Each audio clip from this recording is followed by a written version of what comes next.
We think more money is going to solve our problems. Right. And we think people who have more money than us don't have the problems we have. But the truth is there's always another level. And no matter how much you're making, you see people who are making more. You've got to figure out what you care about. You and your husband, you and your family, you have to figure out, what do we care about spending our money on, and kind of let the rest be the rest. I'm Tiffany Souter, entrepreneur, wife, mom to 4 girls, and a woman figuring it out just like you. Come on, let's go build your life of and. Holy crap, ladies. We asked you to send us your real money questions, the ones around buying back your time, valuing what you spend your energy on, and figuring out how to make your finances actually work for the life you're trying to build. And you did not hold back. What's your guess? How many questions do you think we got? Over 100 questions came in, like blowing my mind. And I have to tell you, when I sat down and read through all of them, Nicole too, we could not stop, because these weren't just polished, put together questions. These are like the real ones that we have, that we ask at 11 p.m. when we're in the house in front of our computer. It's finally quiet, and we're wondering if we're doing any of this right. Questions like, what happens to our investments if something happened to my husband? We make over $500,000 and I still feel behind.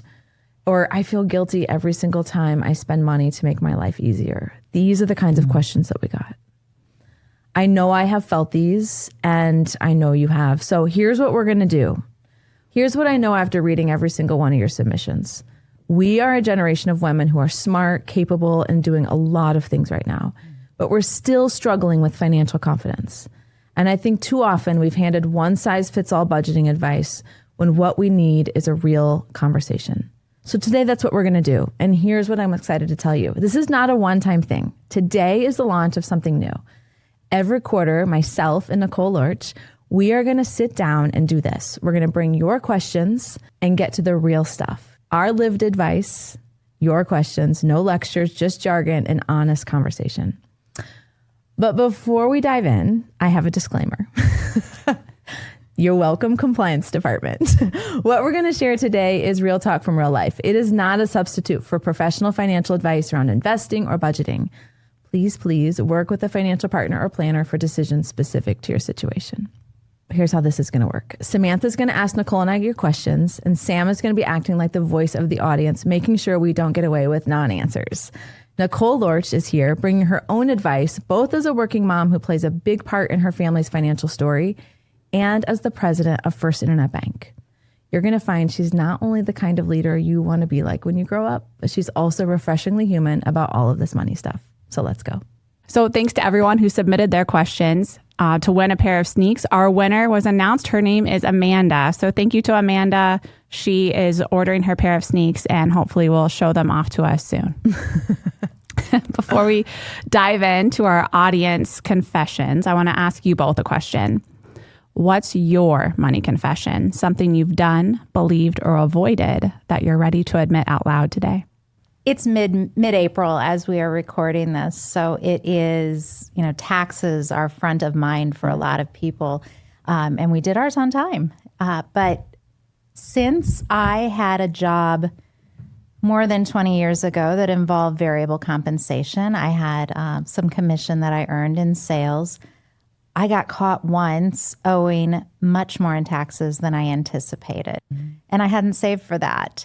So I changed my withholding to single, no dependents, and have never changed it back.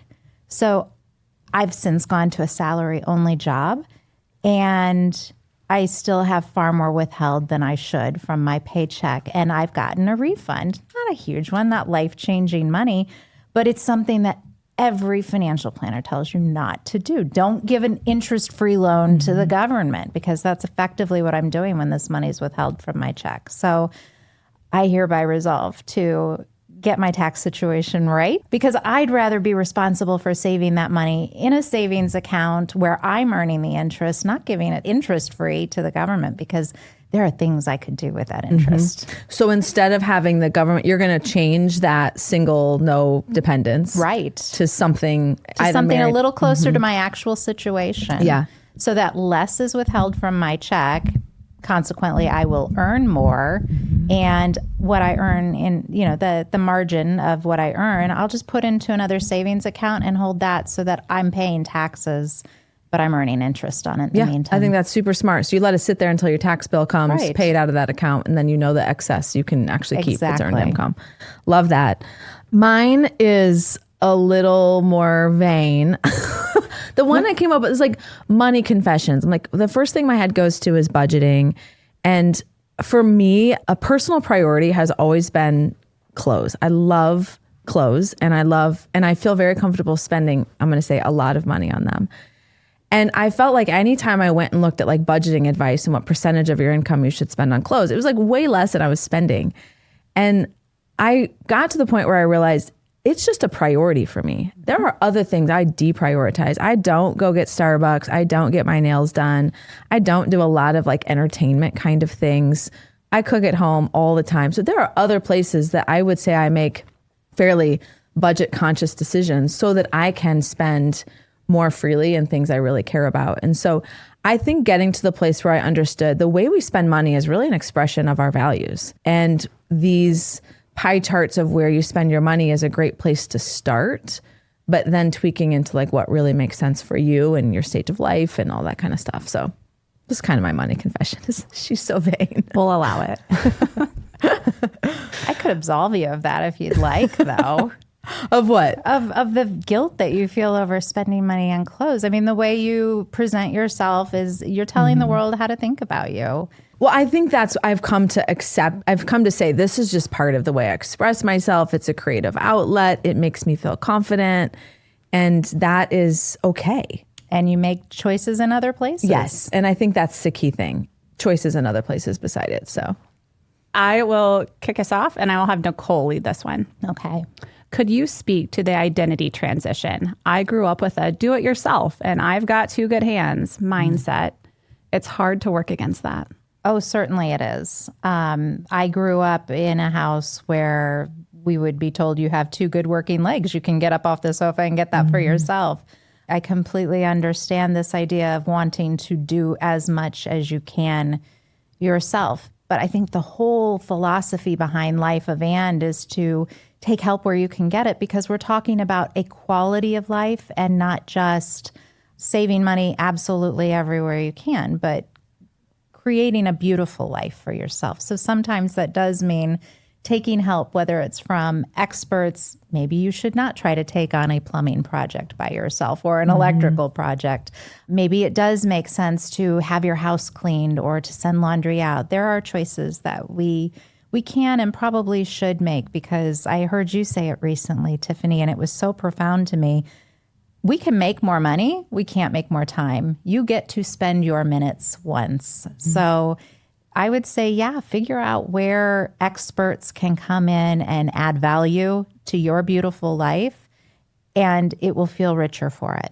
I think that's great advice, Nicole. I also would really encourage those of you who struggle with this identity thing to really sit on that identity word. Because when I was early in this working mom journey, I started to realize that actually the decisions and values I was absorbing were of my mom's identity, which was of a stay-at-home mom in rural Indiana with very little resources around her. So the things I was projecting into my own life were not actually my identity. I love my mom so much. I loved my childhood so much. And I was trying to pick up what I'd experienced to put into my kids' life so that they had a great childhood. And I had to realize my identity, my choices were of a working mom. And so I had to find choices that still allowed me to express the values I'd felt from my mom of love and consistency and of generosity and celebration and these things that she was, and figure out how do I bring those values through in a way that works for my chosen identity. So I think that word, we can sort of not sit on it as honestly as maybe we think we are.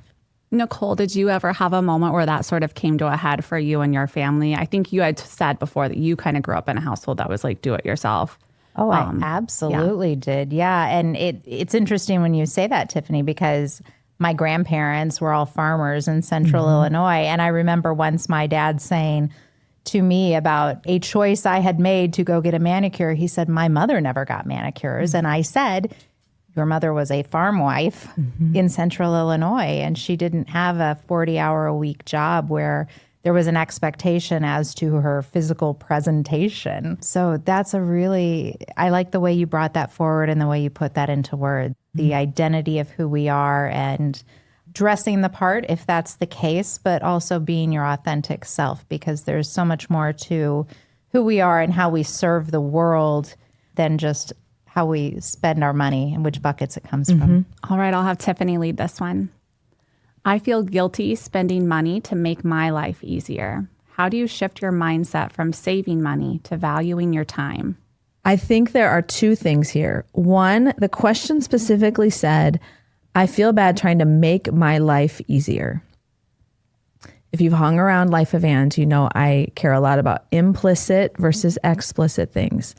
Implicit things, we can't very specifically imagine what that means. When you say make my life easier, like what does that really mean? Not doing what you're thinking about outsourcing is giving you time back to do what?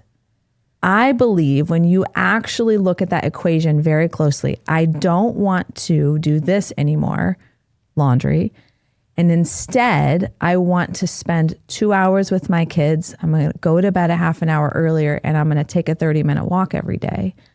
That then becomes a decision in which of those choices most align with my values.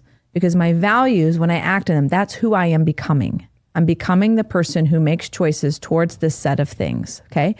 So when you make it really explicit and take it away from this, like, you're not trying to be an oaf who just watches Netflix on the couch, unless that's what you're trying to do because that gives you energy. I know no one that gives them actual energy. That's usually an avoidance strategy. So when you say this thing, I'm trying to make my life easier, I think we sometimes obfuscate the task of getting really clear about what we want our money to give us. And the easiest thing is stuff. That's a one-time transaction. I'm going to go to the store. I'm going to get some dopamine hit from it. It's going to make me feel a little bit better when I walk out of the house, but it didn't actually give you anything back. So this equation of beginning to move from a consumer mindset to more of, I'd say, an investment mindset, where you start to think about your time like a balance sheet, where when I invest this, I can make it earn this to give me back. If you're sort of talking about this in financial matters, when you're willing to sit down and do the actual math of that, of when I give up laundry, which for most of us is 6, 8, 10 hours a week, I'm going to spend those hours giving myself this back. How does life feel? What do you unlock? So that's what I want you to look at when you think about this idea of, I think we kind of push around this word guilt a little bit. I think we kind of push around this idea of like, well, I don't know. I'm just like, what am I just trying to make my life easier? It's like, yeah, maybe you can sleep. Maybe you can feel good about yourself. Maybe you can eat something that tastes like food. Maybe you can feel the temperature outside. Like these are not luxury items. And if you've convinced yourself they are, like that's, I think, the crazy burnout economy that we perpetuate as women to one another instead of saying like, no, those are table stakes as a human being. Those should be things that you experience every single week. The core of what I'm trying to get across to women is we think about income statement transactions, right? Consumer purchases. And we are living in such a complex world of decisions when we have all of this opportunity, all of these commitments, all of these channels for our time and energy, and we don't think about it really intentionally. Well, I always hear, everybody has the same 24 hours, and how much are you going to put into that?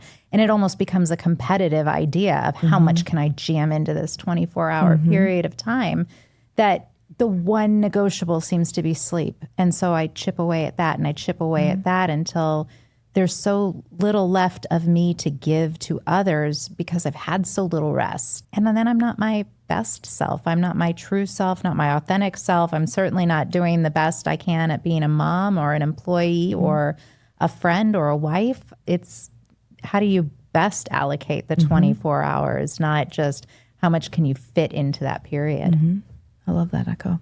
So what about the person that hears this and says like, that sounds nice, but I can't afford it? That may be honestly true. And I would begin the barter system. And I would find a friend who wants to make progress towards the same thing. And I would say, I don't know, I'll watch your kids for an hour so you can take a walk on Tuesday. Will you watch my kids on Thursday for an hour? Like, I would literally start bartering my way into how do I get some margin in what I want.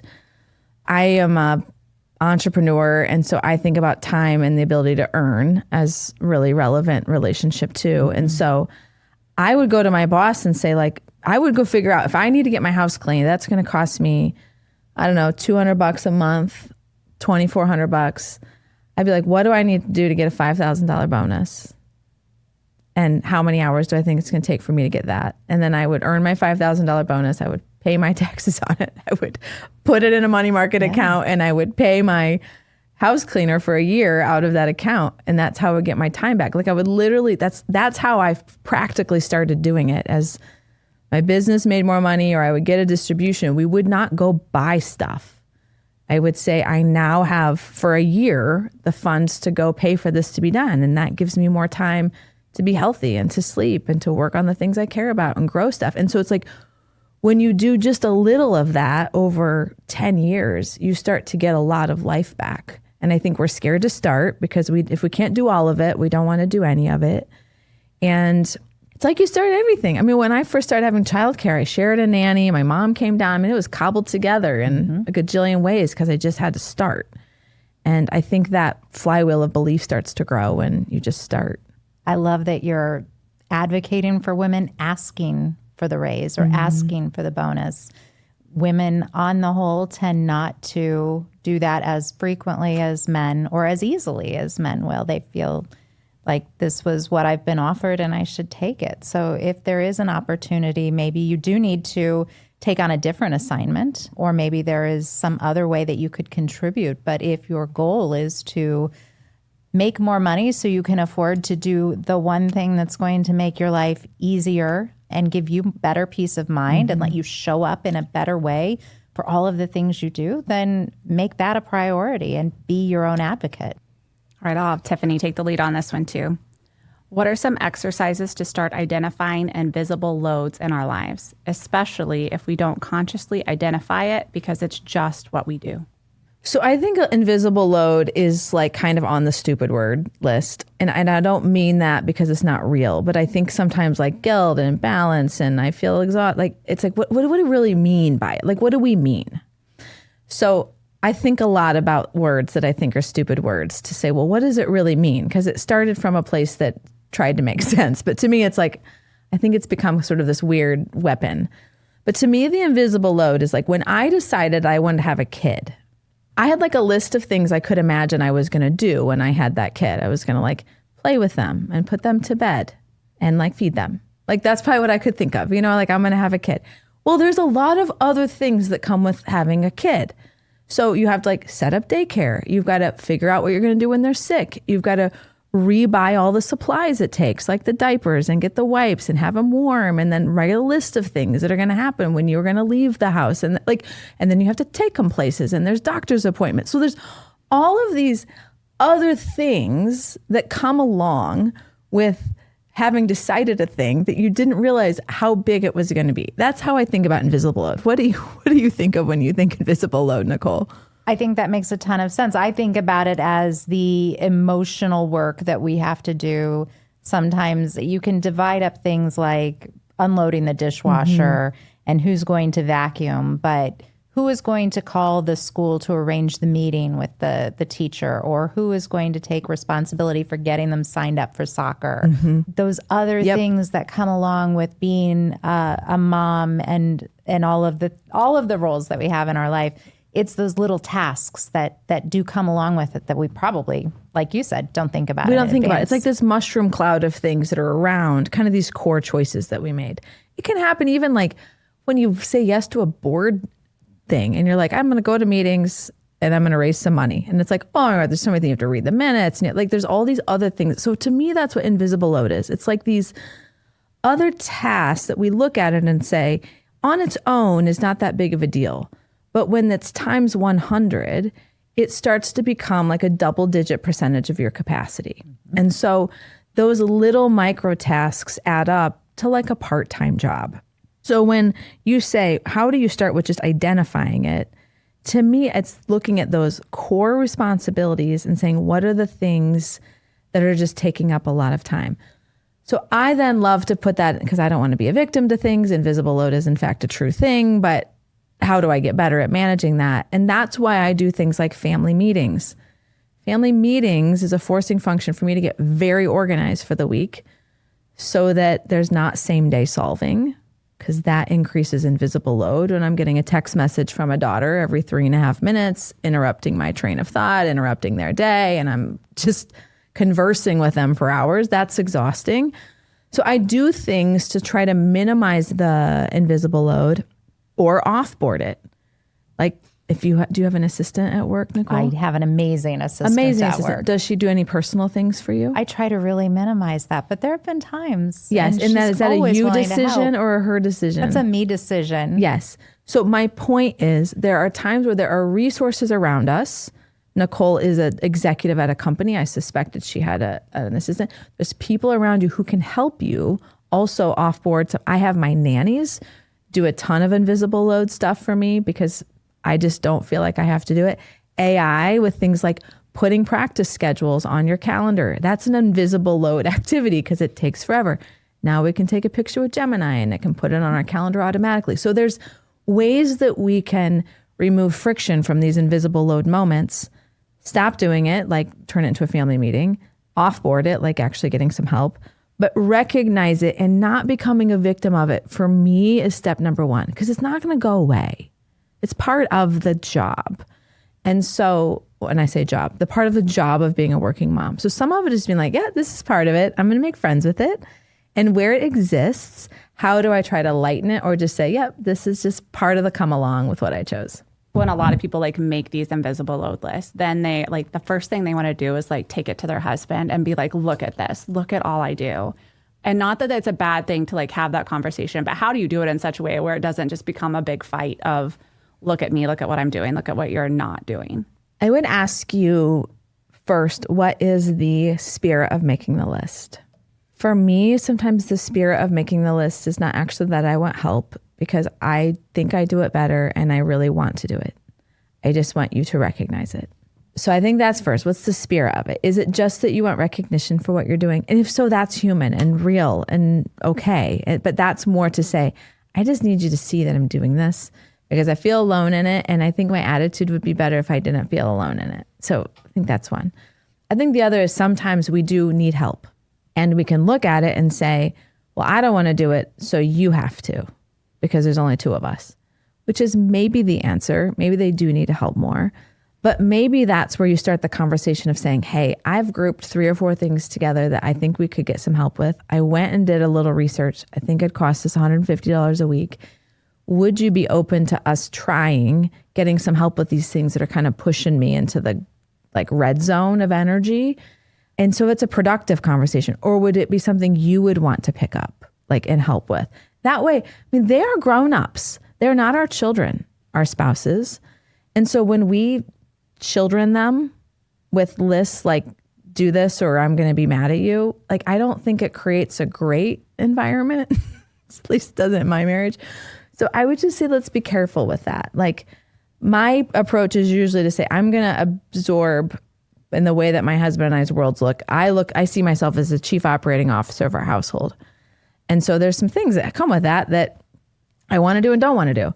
And if he wants to help me, amazing, but he takes the lead in other areas of our lives. And so that's kind of how I think about it. I have a really tangible example of that. Every month of December, I melt down because it's all of the things. It's for us at work, it's year-end budgeting and getting those final board minutes and memos put together. And then for my daughter, it's school programs and wrapping up the school year. And then there's the holiday gift giving for every living human being that I know. And I made a list this year and I said, I am buying gifts for 48 people. And that we don't have a huge family. So it was like that number just blew me away. And so I did. I presented it to my husband, not as a look what I do, look at all, but it was more this is why I'm a tiny bit freaked out this year. It's because there are 48 people that I'm trying to find the perfect gift to show them how much they mean to me and how grateful I am they're in my life. And it's all that emotional load of trying to find exactly the right thing. Totally. And then the invisible load to it of like, then you have to wrap it all. Then you have to write a card for it. Then you have to deliver it. Then you have to figure out the timing on the calendar. Do you have it with you? Is it in the car? Like it's insane. Absolutely. I can't tell you how many things I bought off your gift guide because I said, perfect. She knows what she's doing. Amazing. I love that so much. We'll get affiliate links next year, Yes, Sam. there you go. Love it. I want to take a quick moment to thank my partners at Share Your Genius. For the past 4 years, they have been an incredible part of my journey behind the microphone. Share Your Genius is a content and podcast production agency that helps leaders and brands bring their message to life. So whether you're trying to find your voice, develop a content strategy, or get your leader behind a microphone, they're going to help you make it simple, strategic, and impactful. Okay, I'll have Nicole take this one. My husband and I have very different spending and saving habits. Any practical advice? Whew. Yeah, I think couples fight more about money than anything else, right? And I would say that the marriage that I'm in, we do come from different backgrounds, different philosophies about what should be important and how to spend time and how to spend money. And so there has been an evolution of us as a couple to where I'm not fully like my parents and he's not fully like his parents, and we're growing to appreciate the same things. But very much what helps us is, first of all, we have separate spending accounts so that I don't see every single dime that he spends and he doesn't see every single dime that I spend, but we agree generally on what those amounts are going to be. So that there is a sense of independence and freedom and not a sense of being monitored. So I think that's important, but also is agreeing on the big picture things. How much do we want to end up with? What kind of retirement do we want to have? Do we want our daughter to be able to go to college? Do we want a second home? Do we, want to be able to spend things on having the house cleaned? And so some of those more important things we are aligned on, but the day-to-day spending, not necessarily. But what did I read once? That marriage, it's best to have your eyes fully open beforehand and half shut after. And so sometimes you do have to just accept that I am in love with and going through life with a wholly different person who has a different view on things. But at the same time, I have to respect and honor that that's what's true for him. And these are the things that matter to him. I think one of the things that can make it hard for couples is not knowing when to talk about money. And the only time they talk about it is when they're fighting about it in the moment of purchase or purchase regret or whatever. I have to plan things so that I live the life I want to. I'm just not good at being like, I don't know, we'll just see. So my husband and I, in most seasons of our lives, are doing a quarterly planning meeting. We do the same. Okay, so what's that look like? It can be very brief if we're where we want to be. And I am the CFO of our household, which is, that's my role. So I pull it all together and I present him with a statement. This is where we are. This is our balance sheet right now. And based on my projections, this is where we'll be in 5 years. This is where we'll be in 10 years. And if things are off track, we have that conversation and we talk about the things that we want to work on and what are some big spending priorities that are coming up. I love that. I think we don't have these business meetings as couples, which sounds like very sanitary, but it's really important because it kind of keeps the issue proactively being discussed. I'll also pull into those quarterly planning meetings just like big issues that I see, or like with our kids being like, we need to figure out what we want to teach them about budgeting. What age do we want to start that? Are we going to use Greenlight? How are we going to do this? So that's kind of I feel like when you're like getting ready to snuggle in and watch a movie and be like, hey, just wanted to have a quick conversation about what we want to teach our children about money. It's just like hard launch. Nobody wants that. Right. So everybody's kind of walking into that experience expecting some harder conversations and getting the infrastructure to have a personal financial statement, a personal balance sheet does start to create some really familiar vocabulary for the two of us. So if you don't have one of those as a couple, AI can help you build one. And it's very helpful to start to see the assets you're accumulating and not just the budget that you're spending. Really important. It took me a very long time to realize that I can't just spring a topic on my husband, because guess what? I've been thinking about it for weeks. I've been thinking about, our quarterly financial statement. He has not. And so if I just out of the blue catch him and say, look at this, look where we are, and we need to make these changes, he's ill-prepared and ill-equipped to have that conversation. And that's not fair to him. And then I get frustrated because we're not getting the outcome that I envisioned. So I had to learn to tell him what I was going to tell him, present him with the information, give him time to digest it, which is only fair because I've had that time. But it took me a while to put those connections together. And we have better resolutions now. Nicole, you mentioned that you have like separate spending accounts. Are there like structures you see that work well for couples that are like wired differently? Well, I am a banker, so I love to think about bank accounts. And as it turns out, 98.5% of the population does not like to think about bank accounts. But I think now with mobile apps, we have made it so much easier for people to have multiple accounts and have instantaneous access to that information. This will not resonate with some people, but we used to wait for our checking account statement to be mailed to our house at the end of the month. And then we would reconcile to a checkbook. And gosh, you don't have to have that anymore. So you can have 24/7 access to your financial position, even if that is with multiple banks. And I'm sure that sounds like heresy for me to be advising that, but sometimes I need my money to be not where I see it every day so that I don't spend it. And with account structures now, banks have become more competitive. We want your deposits. Every bank wants your deposits. So prices have come down on bank accounts. You may be able to have a free checking account or even a free savings account, even if that's something that you didn't think was possible before. So you may want to think about having different accounts in different locations for different purposes. So that's kind of a high level breakdown of it, but because you can have such easy access to it, you can check where you are at any point in time. And there are apps that will even integrate all that information and tie it into one complete picture for you. How can money be simpler in my house when income isn't consistent?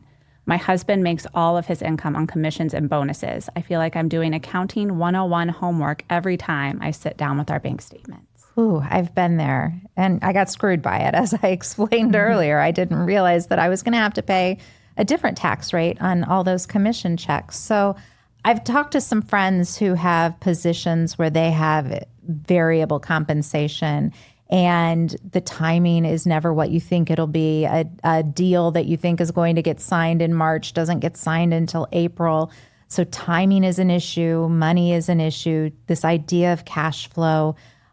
What I would recommend is start with, if there's a salary component to this position, live within the means of the salaried portion of the compensation, the fixed portion of the compensation.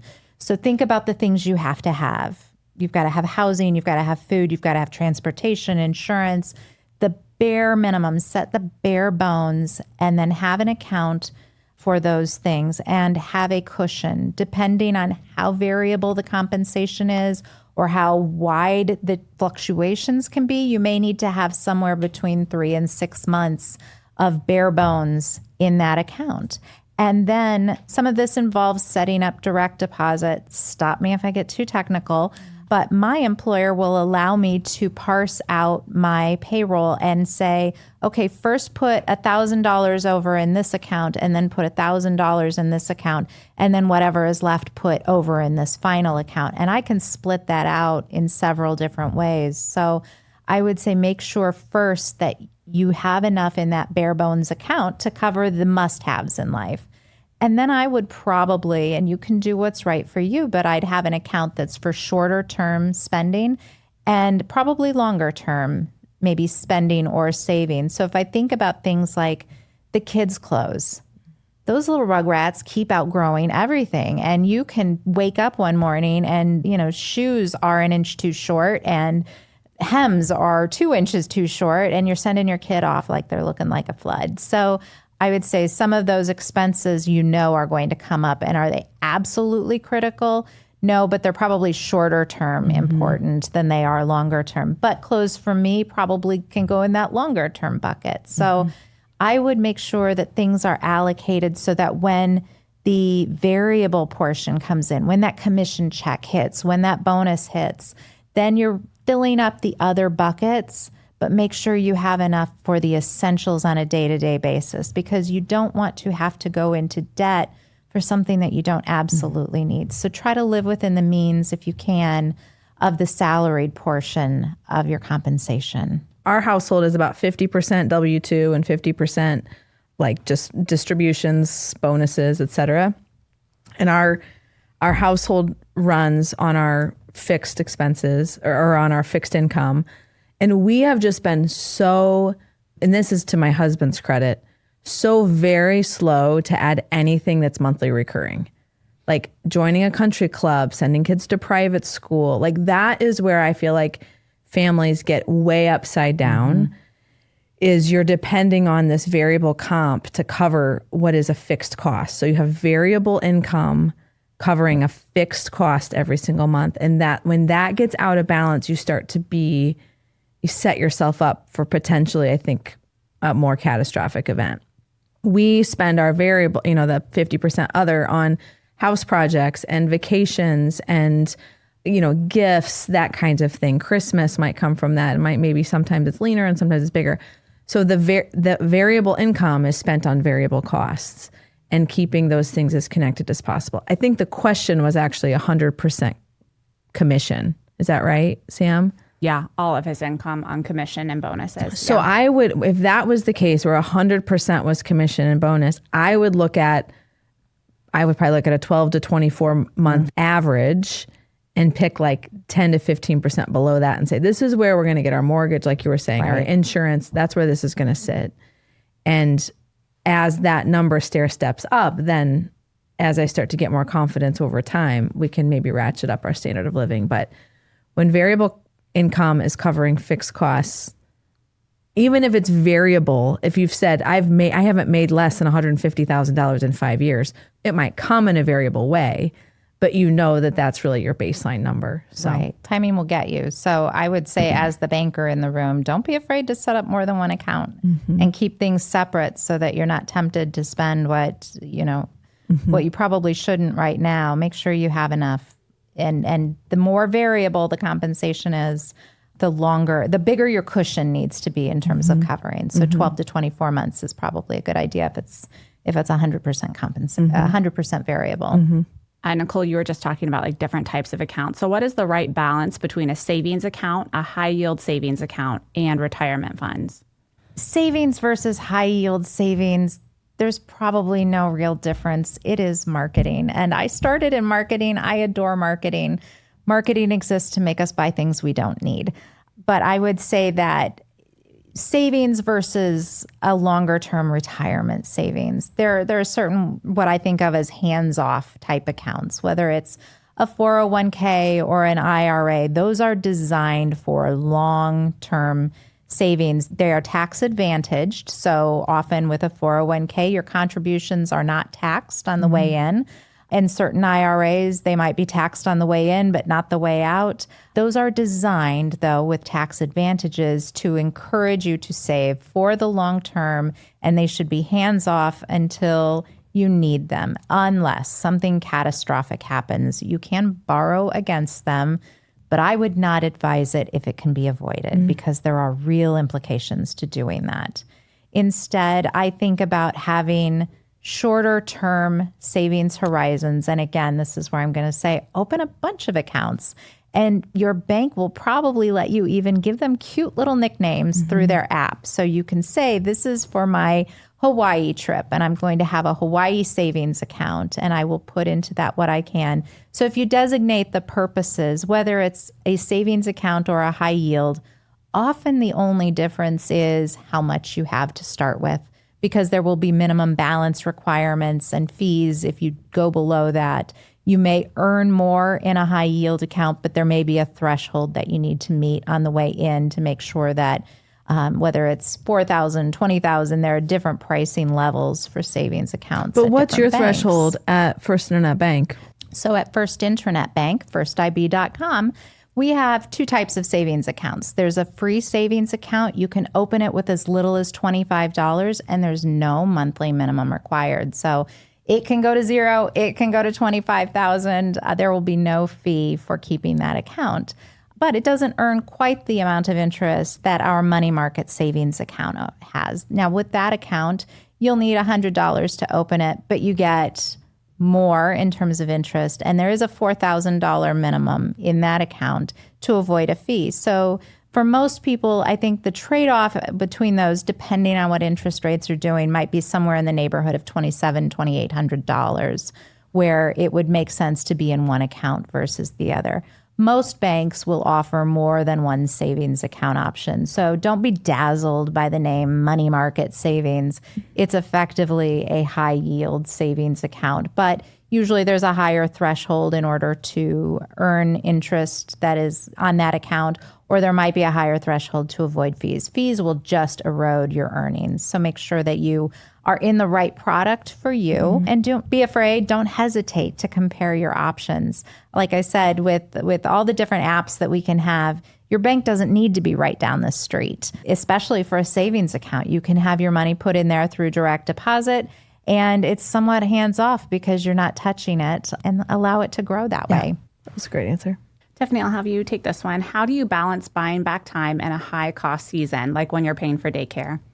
Do I forego money for the sake of flexibility and convenience? Yes. When we were in the thick of paying for nannies and growing our careers and the things costing a lot of money, I thought so intentionally about the time I was buying back. Was that giving me time to earn more? So I was an entrepreneur. And so there was such a correlation between my availability and my earning. If you can get yourself in a situation where you can have some variable comp in your job, or I know if I can be in this job for 3 years and get this promotion, then this is the money I can make. Again, balance sheet thinking as we think about our careers and our time.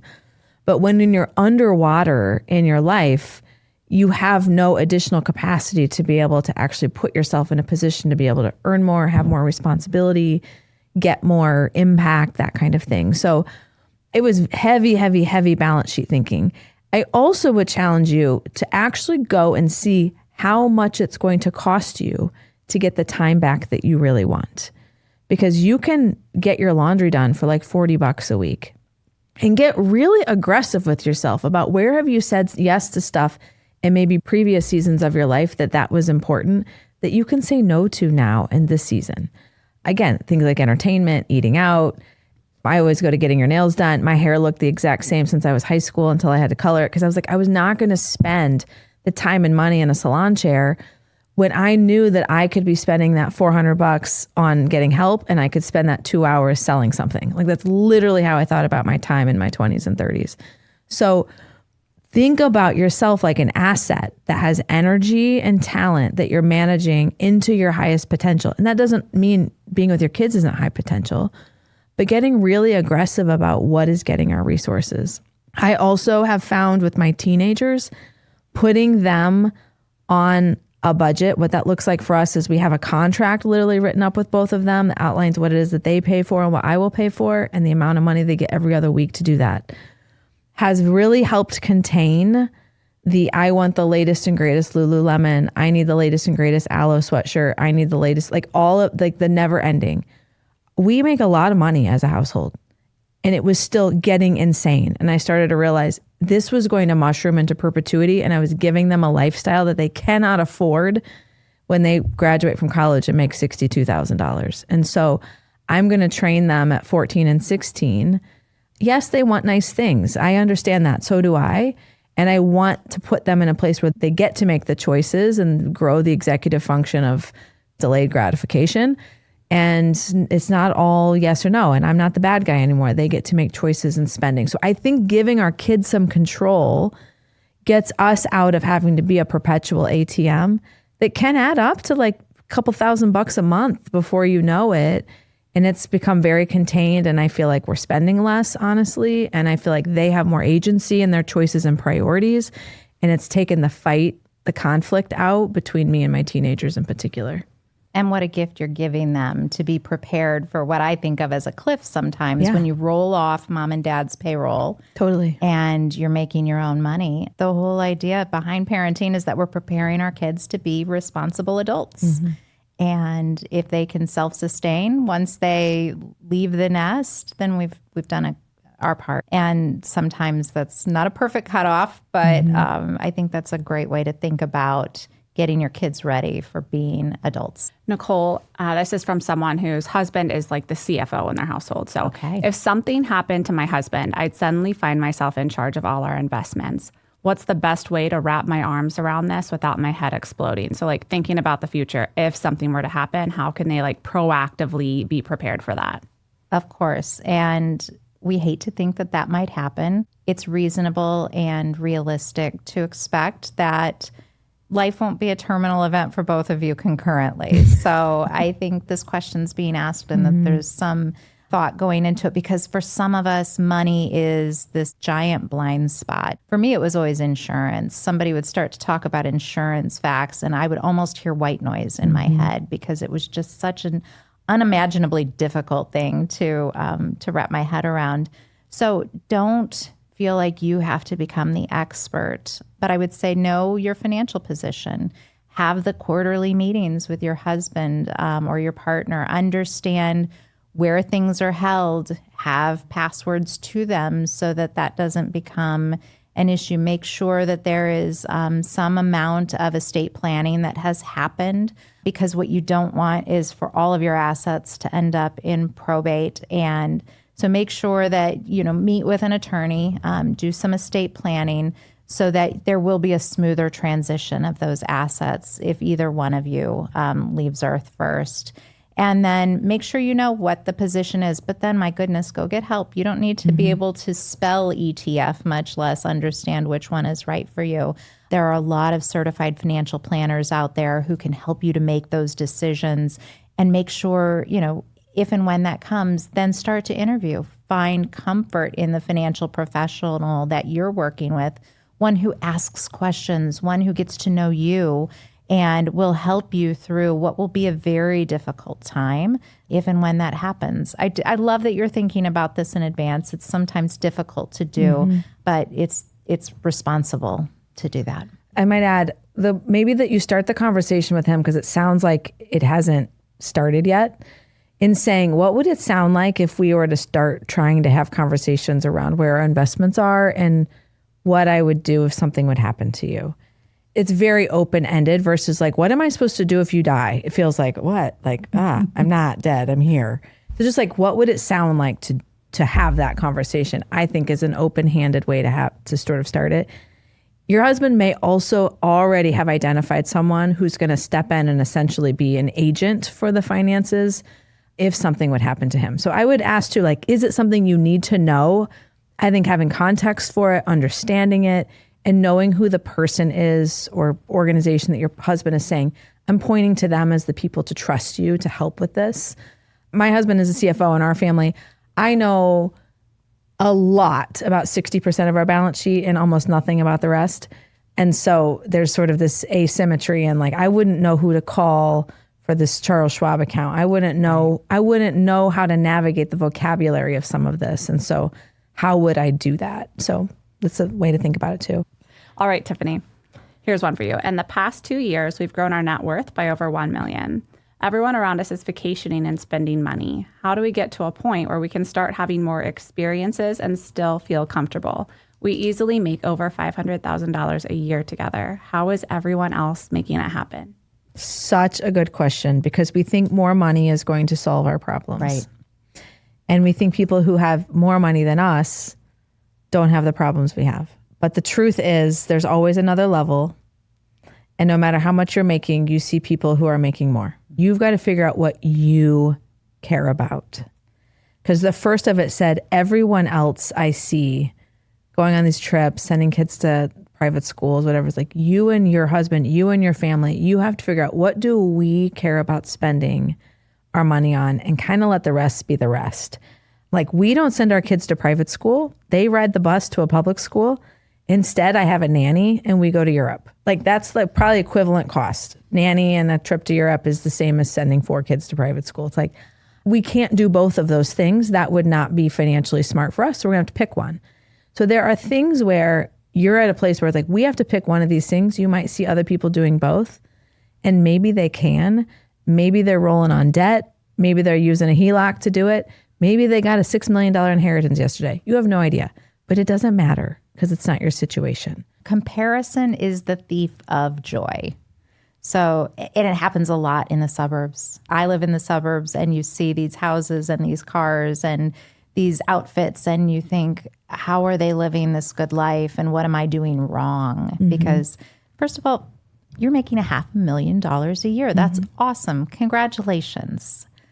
Don't let that make you wish away your accomplishment. I think there are a couple of things in this question that as the banker, as the CFO of the family, I hear, and it's such good thinking. You talk not only about your income statement, which is our revenue is $500,000 a year, but you talk about your net worth growing by $1 million in a year.